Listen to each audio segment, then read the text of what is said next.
Good morning and welcome to Renew Canada's INFRAIntelligence series. My name is Corinne Lynds and I'm the content director here at Actual Media. I'll be your moderator for today's discussion on what's driving public transit. Before we get started, I'll give you a quick tour of the Crowdcast platform so you're able to get as much great information as possible out of today's session.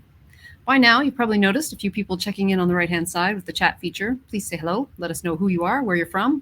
Always like weather updates as well. It's a very Canadian trend. Right above the chat, you'll see an Actual Media icon. If you click follow, you'll continue to be updated on our INFRAIntelligence series as new webinars are announced. Down below, you'll see a variety of information. You can see how many people are signed in. Actually, we can't see that today yet. It'll pop up later, I'm sure. You'll see the polls feature where we encourage you to cast your votes. You'll also see a little green button with rotating links to the speakers' websites. So be sure to check that out too. Most importantly is the Ask a Question feature. So don't be shy about becoming part of the conversation. I'll do my best to pose your questions to our panelists throughout the discussion where it makes sense. If we're unable to get to your question today, we'll pass them along to our panelists following the event.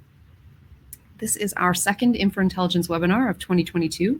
In January, we hosted a really interesting discussion on disaster resilient infrastructure. If you missed it, you can still access the recording of that session on Renew Canada's event page. Today, we're switching focus to a topic that is near and dear to many hearts and deeply frustrating to others, but public transit. Better transit means less congestion, faster commute times, higher productivity, and lower emissions. Simply put, better transit improves the quality of lives for many Canadians and has the potential to make a really big difference in the fight against climate change. We have an impressive lineup of speakers joining us for today's conversation. But before I jump in and introduce them, I would like to take a few moments to acknowledge the many First Nations and Indigenous people of Canada as the original stewards of this great country. I'm here in Toronto, which is located on the traditional territory of many nations, including the Mississaugas of the Credit, the Anishinaabe, the Chippewa, the Haudenosaunee, and the Wendat peoples. We all share in the responsibility of our natural infrastructure, and there is much we can learn from the traditional knowledge of the land, water, and materials that allow us to build projects, like public transit, that benefit all Canadians. All right, so let's meet our experts. I'm going to begin by inviting each of our panelists to the screen. Once they're all on screen, I'll have each of them spend just a couple of moments to introduce themselves and tell us a bit about where they're from, what their role is, and what perspective they're bringing to today's discussion. First up, we have David Hubner from Infrastructure BC. Hello, David. And then we have Josipa Petrunek from Kidrick. Hello. And then we have Scott Gilner from Brampton Transit. And last but not least is Kaya Sabag from Metrolinx. She is coming right up, I'm sure. Perfect. Awesome. So David, will you kick us off and take a moment to introduce yourself? Tell us who you are, where you're from. Absolutely. Thanks, Corinne. Good morning, everybody. My name is David Hubner. I'm Vice President with Infrastructure BC in Vancouver this morning, where it's not raining, which is great. I've been working with Infrastructure BC for the last 15 years and been involved in quite a few of the most recent transit projects that we have going on with the SkyTrain extension. And look forward to the discussion today. Great, thank you. Josipa, you're up next, please. Thanks so much, Corinne. I'm Josipa Petrunek. I'm the President and CEO of the Canadian Urban Transit Research and Innovation Consortium, and for short, we call it QTRIC. We're a nonprofit national technology consortium, so all we do is technology projects, including a pan-Canadian electric bus demonstration project with Brampton Transit, my colleague Scott Gilner here on the line today, as well as a pan-Canadian hydrogen fuel cell bus demonstration project that Mississauga is leading with My Way Transit. So happy to be here today. Thank you so much. All right, Scott, you're up. Hi, good morning, everybody. My name is Scott Gilner. I'm a Senior Policy Advisor with Brampton Transit, and I work within our transit leadership team to help support a number of key initiatives, and especially being, the electrification of transit, growing our system, and preparing for the new Huron-Ontario LRT that's going to be coming up to Brampton and hopefully one day through Brampton. As well as a lot of the BRT systems that we're looking at along Queen Street and helping move a lot of people and supporting the interregional and provincial transit initiatives. Great, thank you. And Kaya. Hi, everyone. I'm Kaya. I lead a team at Metrolinx that evaluates different project options to provide evidence and advice to decision makers on their trade-offs. And the outcome of that work, you may be familiar with these. They are public business cases available on Metrolinx's website. Prior to my life in the public sector as a consultant, I supported transit agencies across Canada in planning, deliberating, and operating conventional and accessible transit services. But the perspective I bring today is really on that first piece, the planning perspective. So looking forward to diving in. Fantastic. Thank you. All right, well, let's dive in, shall we? Building modern transit systems is no small challenge. It takes decades of continuous planning and design to deliver right across Canada. Local governments are looking to drive the next wave of systems expansions to build better lives for growing populations. It's been a couple of crazy years. I think we can all probably agree on that one. But let's talk about the path forward and how we can continue to plan, build, and finance the key projects that the public wants and our environment needs. From my experience, these hour-long webinars tend to go by in a flash. So let's dig in with some big questions up front. Despite the current federal government's 10-year federal transit plan, building modern transit takes decades of planning, design, delivery. Some have called for a permanent federal funding mechanism for public transit. Is that the best path forward? I don't know, maybe David or Scott? Maybe you guys want to take a first stab at that? David, go ahead. Yeah, no, I'm happy to. So I think the predictability of funding is really key, because, like you say, all of the transit, whether it's interregional or regional rapid transit like SkyTrain, or whether it's local bus transit within a municipality, it's very impactful in the respective communities. And increasingly, the projects are more and more complex, and so in order to deal with them effectively, everything has to start really early, and it needs to fit together, and all of that work takes time, and it takes money. And I think that the federal funding and the provincial funding matching and municipal funding working together, I think really the federal funding is a key catalyst for all of that work and all of that thinking. And so I think the long-term predictability just helps with aligning everything, getting started in a kind of a measured and a disciplined way that supports everything fitting together. And within, from a British Columbia perspective, being able to look at it and more broadly how it fits in with a national approach. So not just like long-term predictability of funding, but just where that's being allocated, would be great. Fair enough. Scott, would you like to add to that? Yeah, absolutely. I could build on that. So I think, absolutely agree with David in terms of the sustainability piece, or the predictability piece. But in addition, I think sustainability is a big factor in this as well. It has to be long-term. It has to be easily accessible and coordinated amongst the various programs. A lot of them are intertwined, and they need to kind of function as a whole and make it easy for municipalities to access these funds. I think in terms of North America and Europe, it's really difficult for public transit operators to actually make any money. In Brampton's case, we're recovering about 50% of our costs through revenues, through fare revenues, so 50% RC ratio. And, we do earn revenues, and we help spur growth, and ultimately it benefits our economy. But our budgets aren't, structured such that we end up with positive revenues that can help pay for capital, for example. So I think capital funding is absolutely crucial. And I also think operating funding, and we've seen this heightened through the pandemic, we need assistance with operating funding as well. That, again, is sustainable, predictable, long-term, and easily accessible. And maybe I'll wrap up my comment before turning it to others. But I think the funding that does get dispersed has to be equitably distributed. So if you look, holistically through structured programs like PTIF or ISIP or the new ZETF, those funding programs are done through a formula-based model. But there are funds allocated to municipal transit projects that aren't part of those programs, and those funds are crucial to municipalities' ability to execute these high-level projects. And so I think equitable funding across the board, either based on ridership or growth or population. I mean, Brampton Transit is the largest growing transit system in Canada, and a fair share would be more than welcome in terms of the federal provincial funding that we'd be receiving. Corinne, I have something to say about that too, though. maybe build on it. I'm not going to repeat because I think what Scott and David said is right. Like, sustainable funding is really important. But I do have 3 core points that come out of that. One is the sustainable funding, just to put it in context for infrastructure people on the line. At QTRIC, we do technology innovation, right? The electric bus, the fuel cell bus stuff. And we've long talked about, like, the Canadians have long talked about sustainable public transit funding. But right now there's $2.75 billion for electrified transit specifically. And the first thing people will tell you is start adding up the money to electrify the depot, some buses at TTC, throw in some TransLink buses. That money disappears really quickly. In a couple years, it's going to have to be 3, 4, 5 times that price to electrify the country, just as an example from an infrastructure standpoint. So the $3 billion per year, 2026 onward, is really important because the $2.75 billion right now is a drop in the bucket.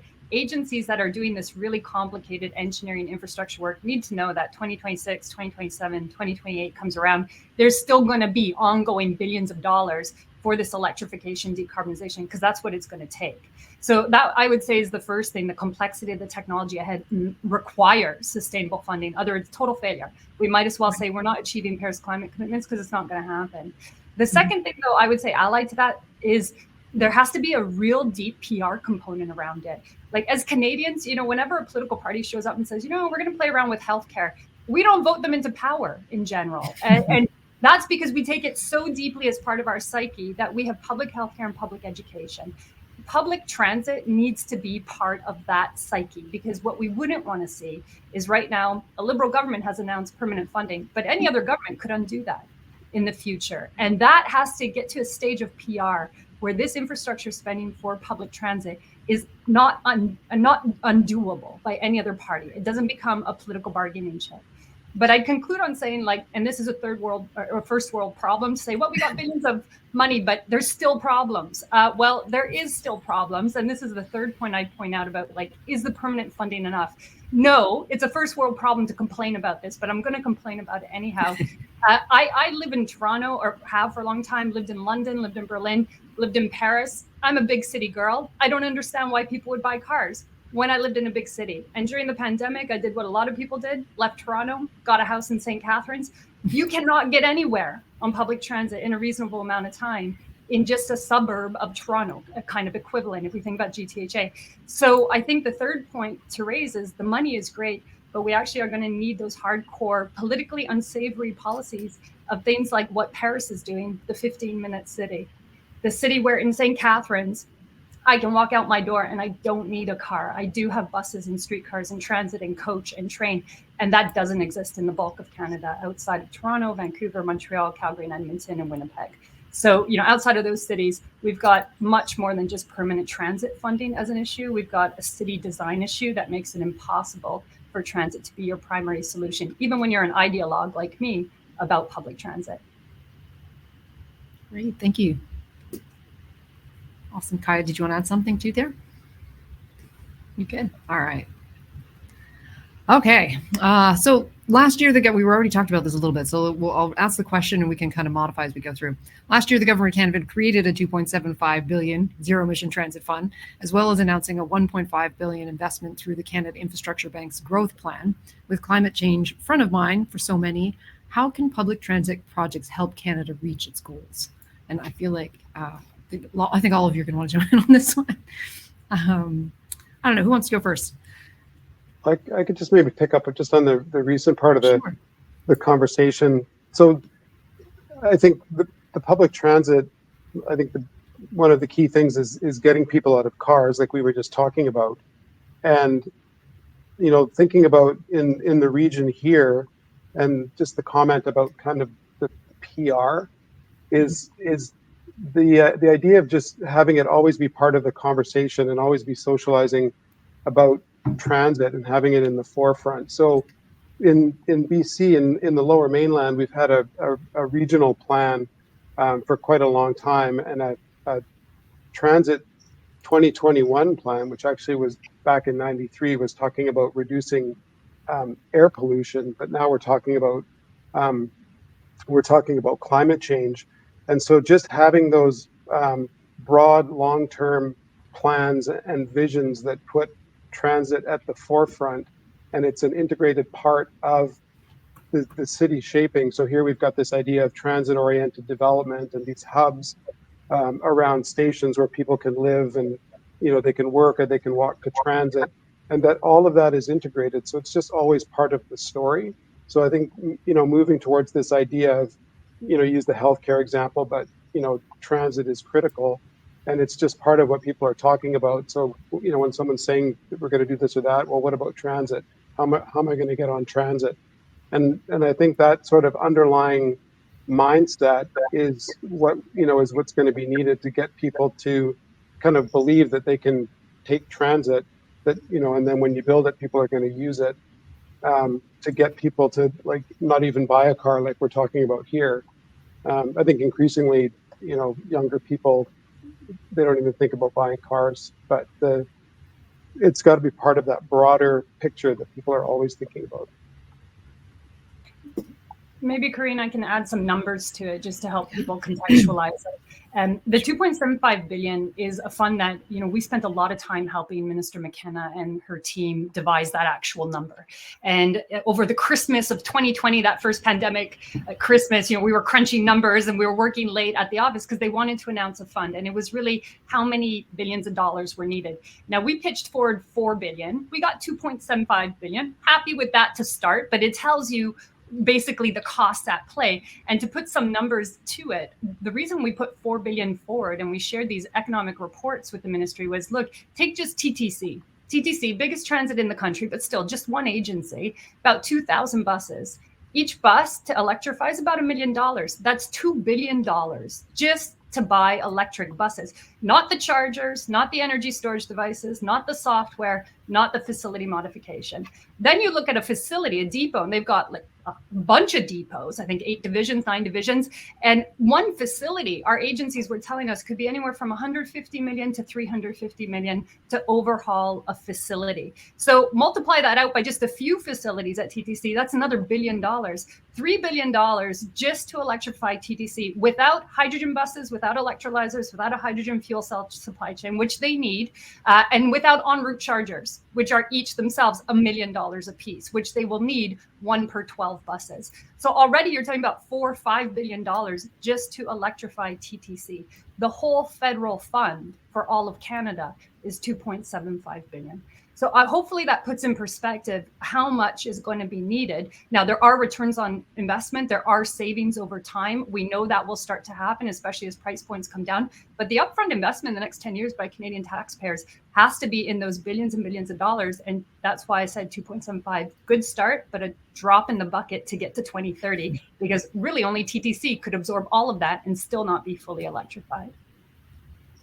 Yeah, so I think just building on that, completely agree with what Josipa is saying. And, you know, we look at the horizon and, you know, that 2.75 billion is part of the bigger picture of the 14.9 billion that was announced for transit funding with, I think it's 3 billion per year starting in 2027 for the 5 years out. So it leaves, you know, 5.9 billion on the table of unallocated funding. And, you know, we're very hopeful that some of the municipalities that are, you know, forward thinking and willing to take shared risk and moving the needle on electrification and reducing GHGs gets a good share of that 5.9 billion to help us build out that infrastructure that Josipa was talking about.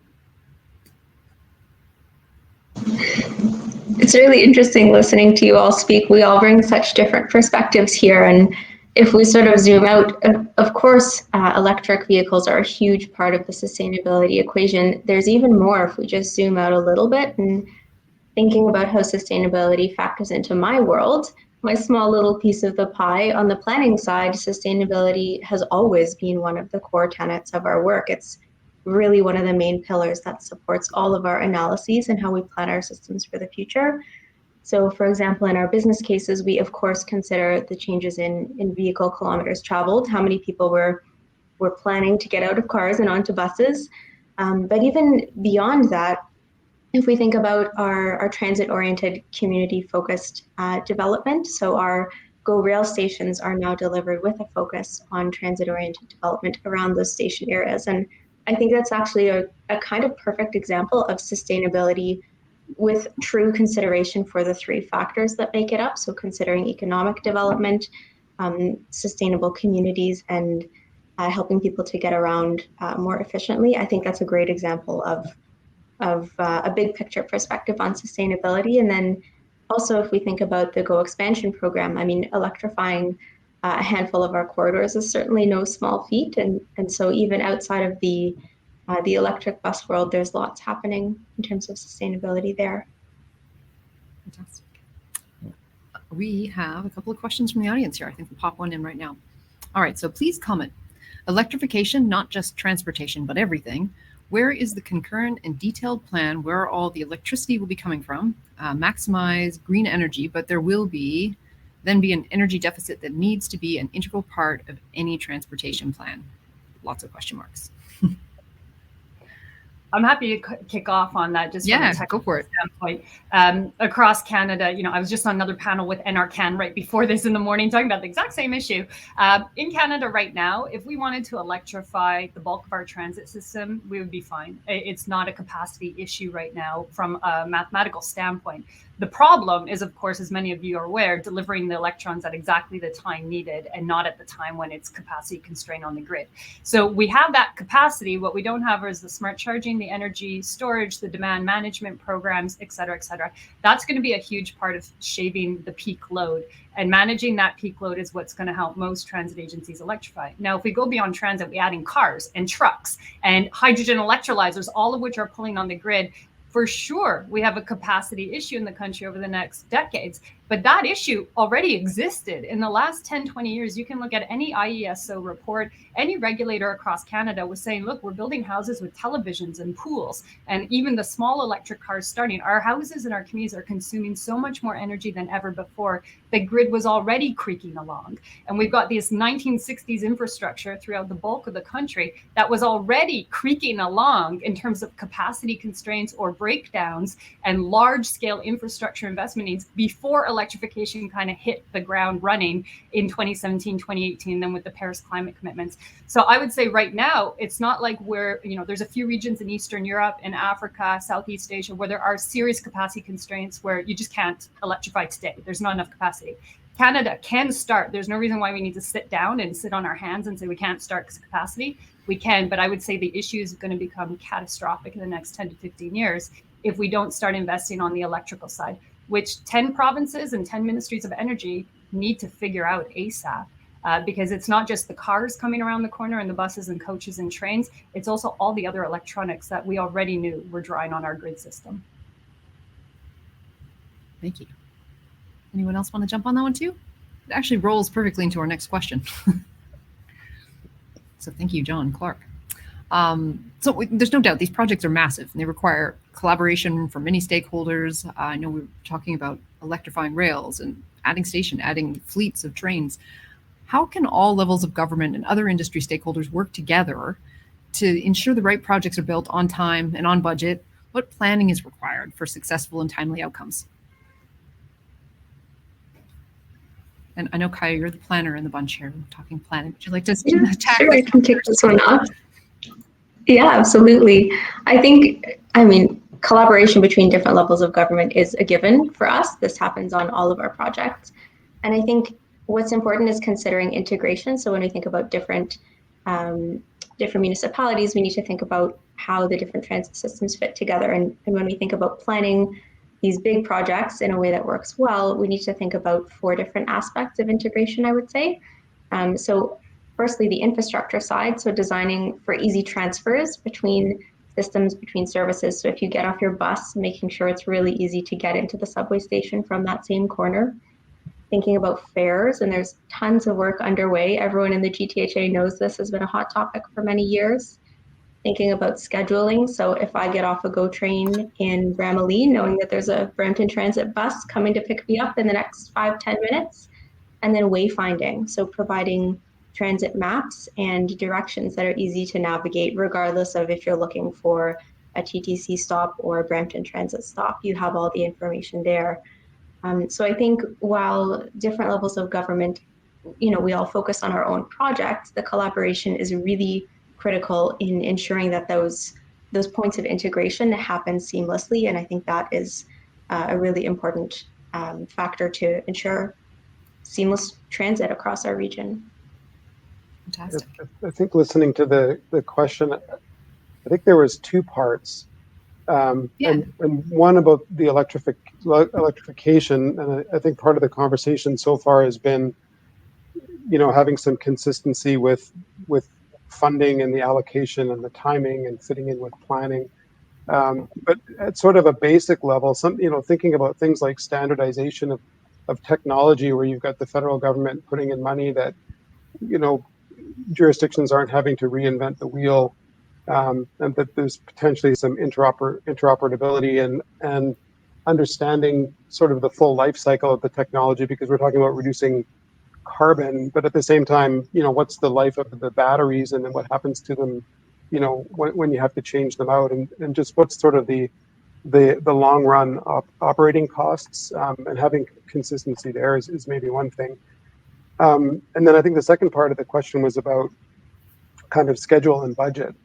And I think, the being on time and being on budget is really about, and I apologize if it sounds a bit glib, but it's really about having the right schedule and having the right budget at the outset. And as these projects increasingly get more and more complex in terms of just the physical construction, and then with the stakeholders and the impacts, just kind of getting back to starting early and really, digging deep into understanding, things like, permitting and utility risk, and a lot of these things that come up and can foible things quite easily. And I think increasingly looking at starting work early as owners to facilitate a contractor coming in and doing a project, and kind of focusing on what they need to do. And part of that speaks to the timing and the amount of funding that it can facilitate robust planning, setting the stage, doing some early work, and then, the actual construction contract, and just being realistic about what the risks are and what the timelines can be.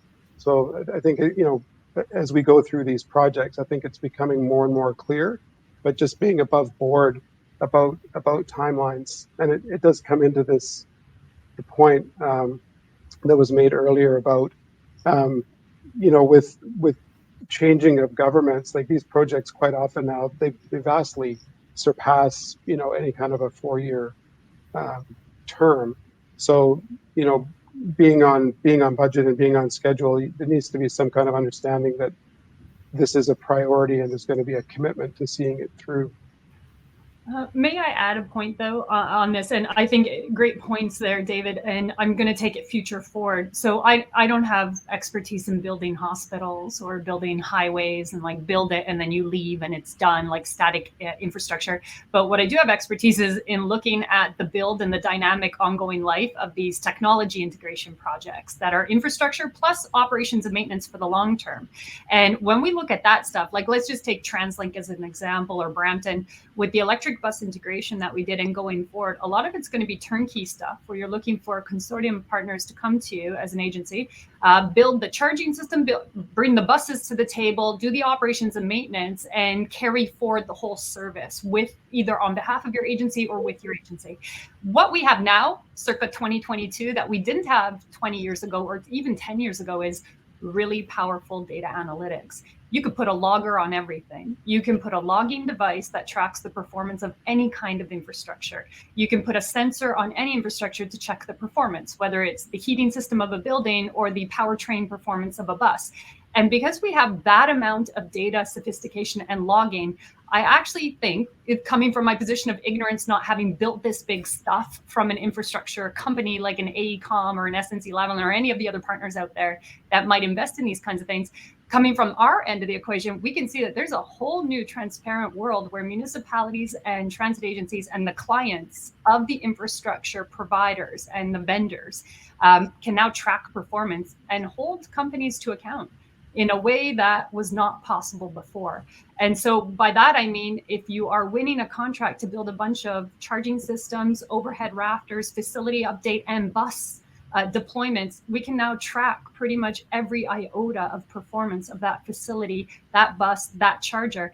Is it time to really take a look at some of the new kind of penalty measures that are possible? Now, I've said it before, I'm the child of immigrants, so I believe in the stick over the carrot, but the stick has a certain amount of value to the taxpayer because these projects are complicated. I get it. It's hard to predict all the budget overruns and cost overruns and complexities before you dig a hole and find out what's underneath the streets of Toronto. But on the other side of it, there's a lot of tracking that cities and the customers can do now. And is there space now in these multi-billion-dollar projects to actually have penalty measures that come into effect years after the stuff is built? Because the performance of the stuff is not what you were promised when you awarded the contract in the first instance. So I'd put that forward because at a micro level, we're seeing that that is possible in the bus domain and the charger domain. Is it possible a larger aggregate facility turnkey solution, mega billion-dollar arrangement? I suspect so. Yeah, I think just building on that, those are all excellent comments. And I guess the overall theme for us is that, in order to plan these complex projects and execute them, you really have to look at the total life cycle of the project, right from, early days concepts, through the funding requests and really trying to align the stars between all the various funding and perhaps potentially financing or P3 opportunities that exist. Both at the provincial, potentially federal and municipal levels, and aligning all of that together in order to even move into the planning stages. And then, once you get there, you've got all the legal issues that you have to contend with, which are all kind of self-serving legal issues and bureaucratic, to be honest, for good reason. But all the legals have to work together in forming the agreements and, the procurement aspects before you even get to the design and construction aspects. So I think it is a hugely complex model. And at the end of the day, I think, really a good show of good faith or level of good faith needs to be continued between the various levels of government to see these projects come to fruition. Because, if we waited for all agreements to be signed and everything crossed, all the T's crossed, I's dotted, we'd never get anything built. And, a good example of that in Brampton is the Ontario LRT that's being designed and constructed. We're proceeding on the basis of without a formal implementation agreement. So all parties are at the table. We're designing and preparing for construct. We are constructing, and that's all in the absence of this implementation agreement. So that sign of good faith is there. We want to get this thing built as soon as possible for the greater good, and we know all the legal stuff will eventually come together. But we're taking that leap of faith and moving that project forward specifically. Perfect. All right. Okay, let's take a look at our Ask a Question box here and see what we got. So I've got, there are issues with support systems as well, such as parking for park and ride in large cities. How has this been incorporated in the short-term and long-term plans? So, at the local level, I'll take that one. I think, that's extremely important, that investments continue to be made at the local level to provide the feeder buses that are required to sustain these larger mass transit systems, the first mile, last mile, and, moving away from, building parking structures and parking spaces into more holistic, sustainable transit is the direction that we'd like to go, and certainly, welcome continuing to work with Metrolinx on those, and maybe even repurpose some of the parking structures that Metrolinx own, because I think they're the largest parking provider in North America now. So we want to change that long term, I think.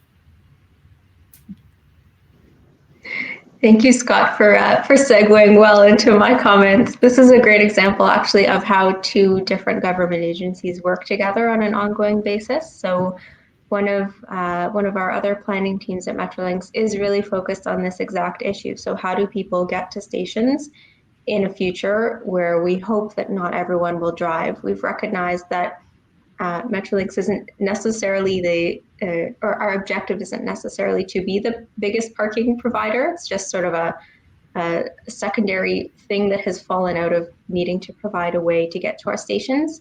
So a big stream of work over the last couple of years has been, how do our customers get to our stations in the future in a way that doesn't require this constant expansion of parking lots? So there is an ambitious plan in place to increase the amount of our customers who get to stations by sustainable modes like biking and walking. We've done a ton of collaboration with municipal agencies, just like Brampton Transit, to say, all right, in 2041, how many bus bays do you think you need at this station to be able to provide an adequate level of service? So these are absolutely things that are in the works every day. May I just add an example, though, about what happens on the back end, like the complexity of that? Because I think kind of what you've noted is really great policies. But then let's say we go beyond cycling and walking. Certain radius, people can cycle and walk to a transit stop. Outside of that, people are driving, which is why you provide so many parking lots. One of the in-between options, as a microcosmic example of infrastructure challenges ahead that are multi-jurisdictional, is the autonomous low-speed shuttle. Well, we know in Canada, these have all pretty much failed to produce any kind of integration of low-speed autonomous shuttles. They're here today, gone tomorrow pilots. Even in Toronto, the pilot was canceled after 2 months because of a problem with the manufacturer. Same thing in Durham. These are not sustainable deployments. And in a project that we're leading right now with York Region and City of Markham, it's greatly exemplary of the infrastructure problems in solving the issue you just identified, Kyle. How do people get to, say, the York Region GO stations, right, that are up there in that part of the city? Well, one issue is when you look at the houses around the GO stations up there, there's Highway 7, which is always congested, and there's almost no room to take any roadway off of that. And there's very few like sidewalks that can allow people to safely cross that highway to get into the GO stations. So a small low-speed autonomous shuttle that circles a few local communities, that allows people to be able to get to the station without having to wait 45 minutes for the one bus that might take them in a circuitous route to that station, it could work. But when you look at the roadway, folks at the City of Markham, quite rightly, don't want to do anything that adds more to congestion. But these autonomous shuttles need dedicated laneway to be able to move at their 15-kilometer, 20-kilometer-an-hour click. Dedicated laneway means taking road away from car drivers. So it comes down to an infrastructure choice to redesign our streets, to create dedicated laneway, to get people to GO stations so you can reduce your parking spots. But the political issue on the back end is creating more congestion, or at least reducing road space, which will create a year or two before congestion drops off, and really angry voters who don't want their car space removed. And Highway 7 is a great example of car central York Region, Markham, where you will struggle as a municipal politician to get people to vote for reducing car space on that road. But that's what you need to get low-speed shuttles to the GO station. So that's just a micro example of like the city streets need to be redesigned. The dedication of transit services needs to be prioritized over cars. And all of this leads back to cars need to be deprioritized, and the voter has to be convinced that it's the least preferable mode to a transit hub. How do we do that? That is a tough one.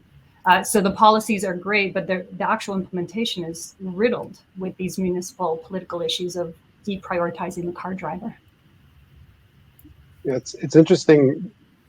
Here, there's a lot of emphasis on not going as far as like a dedicated laneway for an autonomous bus, but for active transportation. So you can kind of appeal to a lot of people, whether or not they're trying to get to a transit hub, but they just want to go for a walk, or they want to jog, or they want to ride their bike. But one thing I find really interesting, having commuted for several years by bike, well, at least part of the way, is the advent of the electric bike. And there's just more and more people, so that if there's an active transportation component, I think it's actually quite realistic for people to hop on their electric bike and get from A to B without even breaking a sweat. And if there's somewhere they can lock it up safely, it just kind of fits into that last mile discussion. But it's incredible. Or whether it's scooters or those little one wheel things that people stand on, that it seems to just be more and more people that are getting from A to B that way.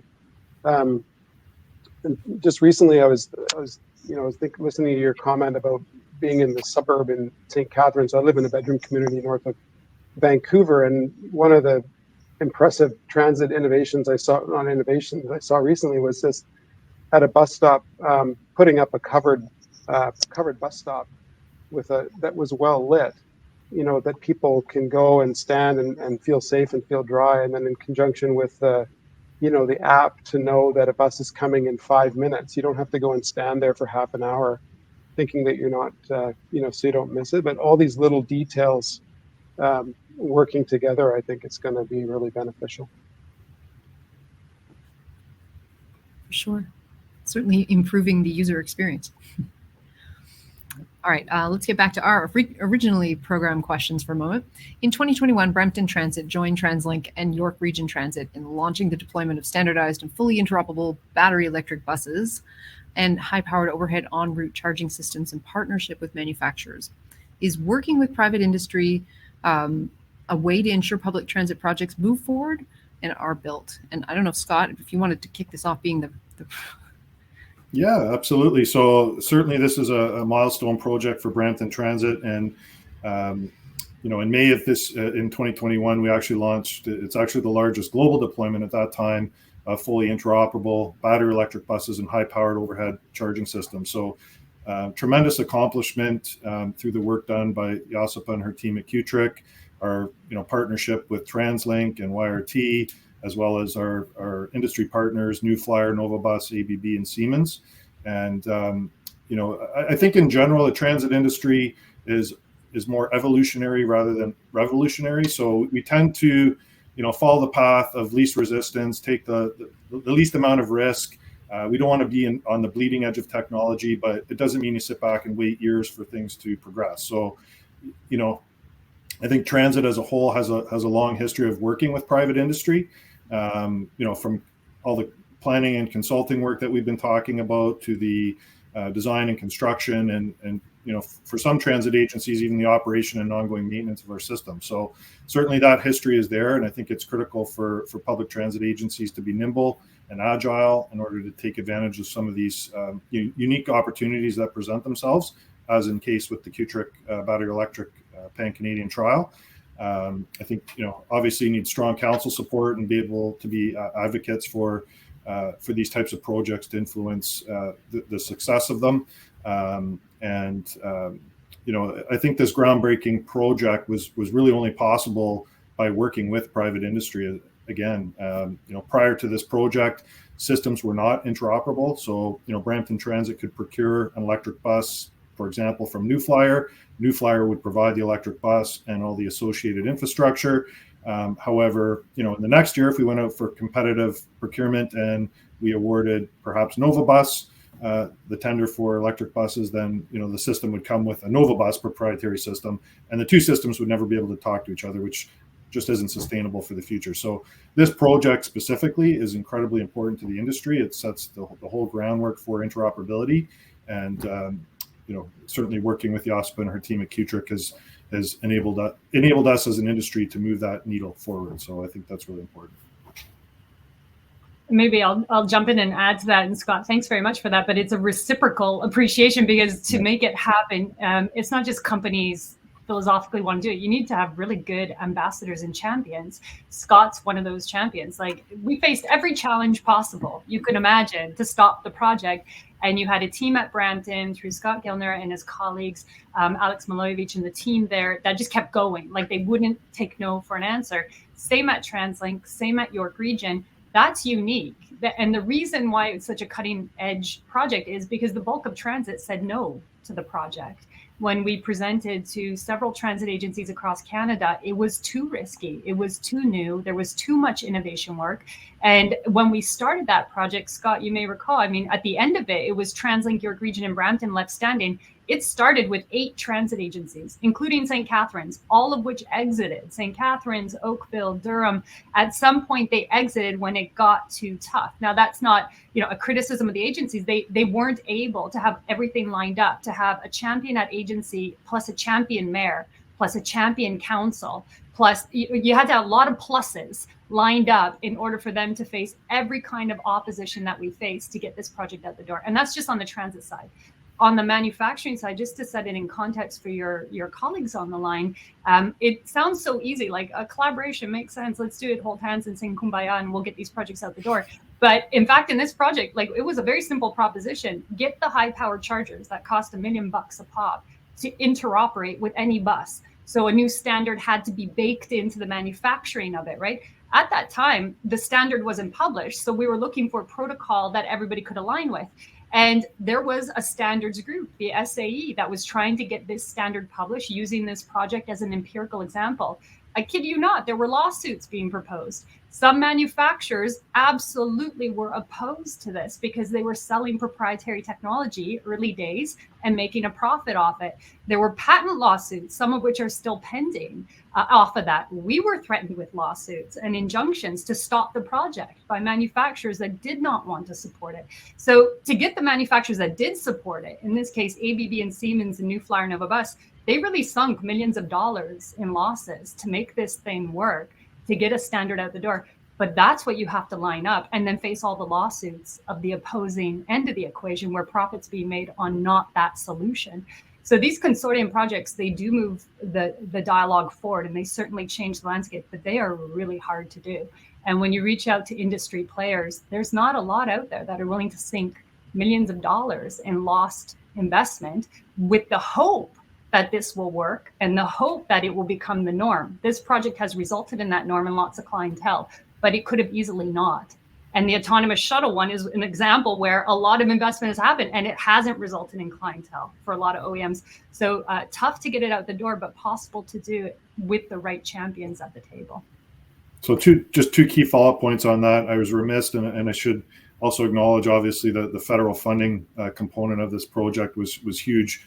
It wouldn't have been possible to undertake this project without, specifically Minister McKenna and her strong advocacy for the federal funding required to support this. So in Brampton's case, the federal government supported about 70% of the total project cost, which was incredible. And so just wanted to mention that. And as well, the other unique aspect of this project for the battery electric trial is that not only are these OEMs, having to come to the table, but they have to come to the table and work with their direct competitors in a collaborative way under the governance structure of this project. So that was a very unique and first time approach where we actually had competitive OEMs working together for the greater good of achieving this interoperability project. So really unique project, and I've been thankful to be a part of it. So. Great. All right. Another question from our audience here. I think a tough one. With a one-sentence answer, why does it take so long to build public transit? Who wants to go first? In one sentence, it's complicated. That's pretty good. Anyone else want to add on that, or a separate sentence? Maybe we can have a paragraph together. I'll add the PR sentence, which is, healthcare is complicated too. So is public education, but we believe as Canadians, it's part of our DNA. So making it part of our DNA as a national fabric would make it easier. Perfect. How about David, Scott? Do you guys want to add anything to that one? No, those are great comments. My one sentence was going to be, it's very complicated. But. Yeah. There you go. Fair enough. All right. Okay. So next question here is, it's no secret global pandemic has hit public transit particularly hard. Toronto, Edmonton, Vancouver. I mean, we've seen the numbers in other major urban centers as well. They're all reporting operating shortfalls. What does a post-pandemic future look like for public transit? And how much of an effect will the past 2 years have on current future transit projects? Maybe I can talk from our perspective at the municipal level. Certainly the pandemic has hit us hard, just like every other transit agency, in the world virtually. We are fortunate in that Brampton is actually trending at about 80 to 90% of our pre-pandemic levels today. I think our year-to-date average today is right around that 80% mark. So our ridership is returning. We're fortunate that in Brampton's case anyway, we have a strong captive ridership base. So, we have a lot of young riders and riders that just use transit. They're just apt to it. They're technologically savvy. It's a young ridership. And, even with all the COVID-19 safety measures that are still in place today, some of our routes are actually exceeding pre-pandemic or 2019 levels. So, it's great. No secret there's going to be a shortfall there, and there is a shortfall there, but we're thankful for, the Safe Restart funding that we've received and other funds that help us kind of absorb those losses moving forward. But, I think recovering completely is going to be a combination of retooling some of our planning to accommodate some of the changes perhaps in travel patterns, No secret, remote working and working from home is going to change the landscape, I think, long term. And we've seen that in the return to work, especially downtown Toronto, for example. Look at office building capacities, trips in transit that are ending in downtown financial district, for example, in the city aren't expected to fully recover until such time that those building occupancy rates return back to pre-COVID levels. And in the case, even my wife's building, she's downtown. They sold off. They had, I think, 5 floors on Bay Street. They sold off 2 of their floors completely, and her whole team is now working from home permanently. So, I mean, it is going to change the landscape, and I think through Brampton's update to the transportation master plan, we're doing our 5-year business plan update, and those studies will help us determine exactly how we need to retool, what impacts that might have, short, medium, and longer term, and how we adjust our fleet plan to accommodate that. But projects like electrification, thankfully, can move forward. Even in the face of change, those types of projects can move forward and help the economy and the environment as we move them along. Fantastic. It's interesting hearing your perspective, Scott.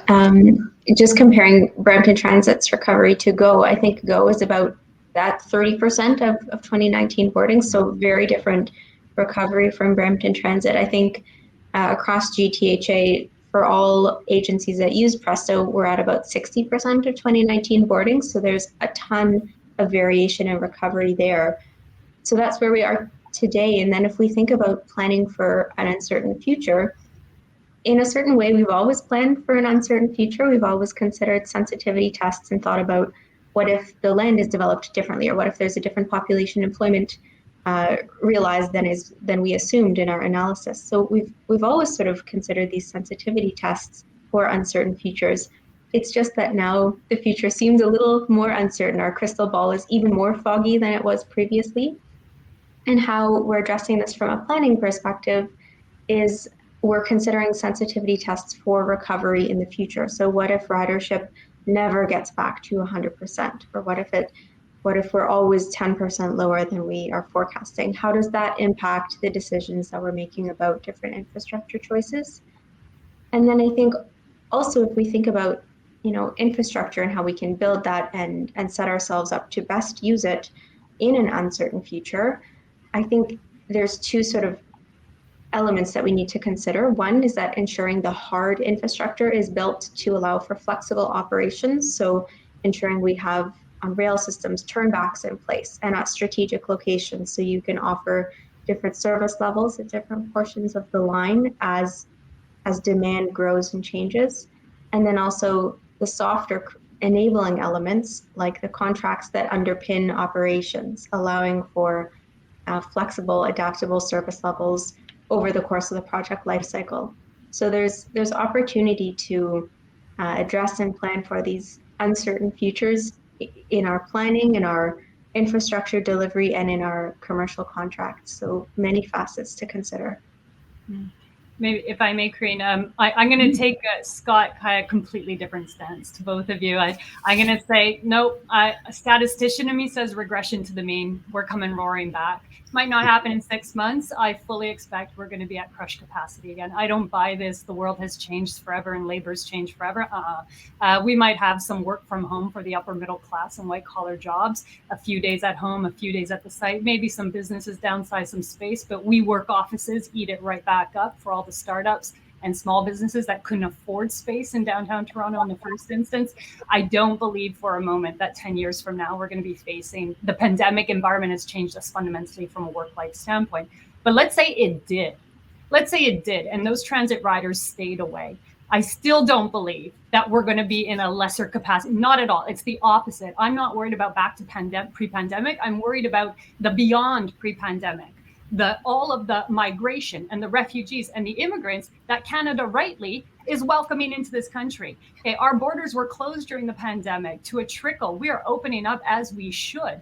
Canada is one of the few climate refugee nations in the world. where we know in the next 50 years we have a good chance of surviving, and a whole bunch of other places in the world do not. Half of the Syrian crisis is explained by arable land problems, and we faced what that first flow of migration looked like. And that was a shocker to us. The world is about to enter a climate crisis period where people will look for safe places to live, and Canada is one of those places.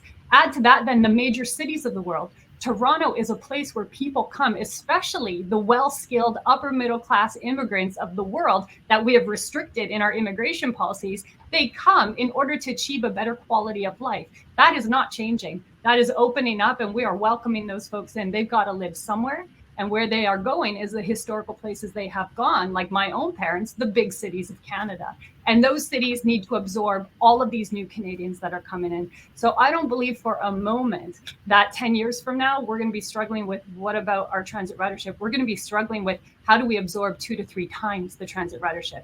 And then thirdly, forget even the immigrants. Forget the pandemic. Let's look just at climate policy that we have to pass. If we're even mildly serious about Paris climate action, the only way to address Paris climate action goals and to achieve them, reduce car emissions. We have to radically kill the car. How do you do that? Whether we like it or not, we price kilometers, we put on toll roads, we limit highway space, not expand it. Where are these people going to go to get to their places of work? They're going to go on the train and the bus and the streetcar. So the reality is, if we're serious about climate action, even forgetting climate crisis out there, migration flows and refugees and immigrants that we welcome in, and forgetting all the people working from home, if we're going to price roads, which we will need to, and get people out of their cars, which we will need to, even if they're fully electrified, they need more transit. So our transit system is going to have to absorb that influx into the blood supply chain. All of that combined tells me 10 years from now, I very much hope we are having a discussion, and I fully predict that we will be having a discussion about how to double, triple the capacity of our transit systems in order to make this nation movable in the way that it's going to have to be in 2050, while achieving, if we're serious, climate action goals. So that's what I would see happening. I think the pandemic was just a little breather for transit to get its head around the complexities of electrification. But hopefully we're coming roaring back with increased capacity. I may be wrong. No, I think, building on that, just looking at that from a Brampton perspective, our 2015 transportation master plan then projected almost a doubling of our fleet. So we've got about 473 buses now. They were projecting at that time by 2031 to increase to about 860 buses based on our extreme ridership growth. And, we're seeing that ridership recover. So to your point, Yosipa, I think, time will come where we are far exceeding, what our expectations are in terms of recovery from the pandemic. And I think you're right. And we're seeing that ridership recover while people are working from home still. Yep. I have to underscore that. So when we say ridership is starting to recover, and lots of us are still working from home. So what happens when we all start not, or even just start 2 to 3 days a week, or shift our mode? Maybe we're not going to Toronto, but we're going from Markham to Mississauga. It's still a commute that has to be accommodated. I think, David, you wanted to jump in there too? Well, I was just going to say, especially if you think about these long time horizons that we've been talking about, 10, 15, 20 years, that, yeah. No, it's a great observation. We have, I don't know if you could do it in 30 seconds. We have 2 minutes left.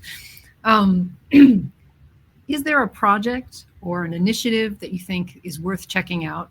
I would say have a shout out as your final thoughts on that, so that our attendees today can maybe check it out, since we don't have time to go into talking about each of those projects. But David, any project that you would suggest our attendees today should check out is something that they could, learn from, copy, replicate, something they should know? Well, we've definitely got a couple of projects right now in construction. Is the Broadway subway extension, and in planning is the Surrey-Langley SkyTrain extension. So both of those projects have project sites under those names, and there's quite a bit of planning and business case documentation and about the region and transit ridership and lots of good things there. So great, thank you. Josipa? I would just shed light, Scott, I think the e-bus project is wonderful, as you know, but I want to shed some light on the Mississauga hydrogen fuel cell bus project that we're working on. So hard in Canada, we're innovators in hydrogen tech and no fuel cell buses on the road. And that is largely because there's no local green hydrogen supply chain. So that one's pretty unique. Local hydrogen supply chain in Markham feeding fuel cell buses in Mississauga for full zero emissions technology, a first in Canada. Fantastic. Scott? Released last summer, I think July, we've been working with the Canada Infrastructure Bank on a financing arrangement with them for up to $400 million to acquire 450 zero emission buses. And that negotiation's been going on for the better part of since July of last year. And we're quite close to finalizing things with Canada Infrastructure Bank. So stay tuned for some exciting announcements to come in the next couple of weeks. On that, hopefully, and that'll certainly pave our way forward in terms of being able to finance the higher upfront cost of a zero emission bus versus a conventional diesel or a hybrid bus, and that's essential financing that the city needs to be able to move forward with our electrification pathway. So stay tuned on that one, and if there's any municipal transit agencies out there that are interested in learning how that process worked, feel free to reach out to me. I'm happy to talk. Thank you. And Kaya? How could I pick just one? There's so much happening in our region. There's tons of public material available on our website. One thing that's kind of fun and different is Metrolinx recently started a podcast.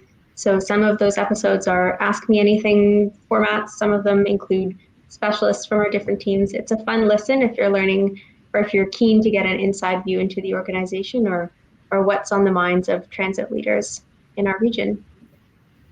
Fantastic. Thank you. Thank you, everyone. We wouldn't be able to host important discussions like this without the generous support of our industry and certainly our awesome panelists. So a big thank you goes out to all of our attendees as well. Your participation through the chat feature and poll questions really drives a level of intimacy for these events that wouldn't otherwise be possible. In May, we'll be back again with a team of experts to discuss Canada's ports. Canada will see significant investment in port infrastructure over the coming decade as efforts continue to expand capacity at several of the country's largest ports in order to meet growing demand. There's a lot happening at Canadian ports, so please don't miss out what's guaranteed to be an insightful conversation. If you follow Actual Media at the top of your screen, you'll automatically get a notification for the latest information on upcoming webinars. So thank you again, and we'll see you next time.